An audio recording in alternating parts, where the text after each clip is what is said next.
ఈశాన్య రాష్ట్రాల ఎన్నికల ఫలితాల్లో భారతీయ జనతా పార్టీ విజయ పరంపర కొనసాగించింది, విజయదుందులు మోగించింది. నాగాలాండ్, త్రిపురలో భారతీయ జనతా పార్టీ ప్రభుత్వం ఏర్పాటు చేయబోతున్నది. మేఘాలయలో కూడా ప్రభుత్వం ఏర్పడే అవకాశాలు ఎక్కువగా ఉన్నాయి.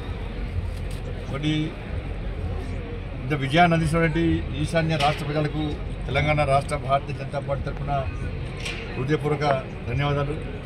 నరేంద్ర మోడీ గారి యొక్క నాయకత్వం నమ్మి ఈశాన్య రాష్ట్రాలకు కేంద్ర ప్రభుత్వం ప్రత్యేక నిధులిస్తూ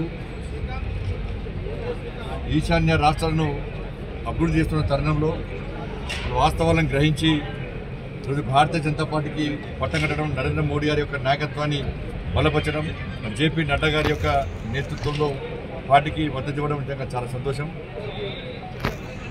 మనం మొత్తం పరిశీలిస్తే ఇవాళ అయోధ్య నుంచి అగర్తల వరకు నమామి మొత్తం, ఇస్తాంబుల్ నుంచి ఇస్లామాబాద్ వరకు కూడా నరేంద్ర మోడీ హవా, బీజేపీ హవా కొనసాగుతుంది.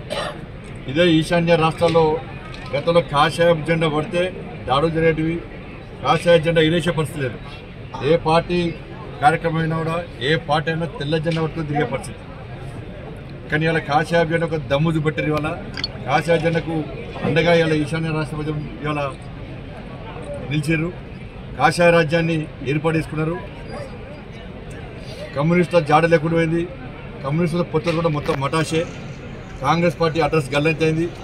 కాంగ్రెస్ పార్టీని ఎవరు పట్టించుకునే పరిస్థితి లేదు. ఢిల్లీ లేదు, గల్లీ లేదు. కాంగ్రెస్ పార్టీకి ఎందుకు కొట్టాలని ప్రజలు ఆలోచిస్తున్నారు. దేశవ్యాప్తంగా కాంగ్రెస్ పార్టీ నామరూపాలు కూడా అవుతున్నది.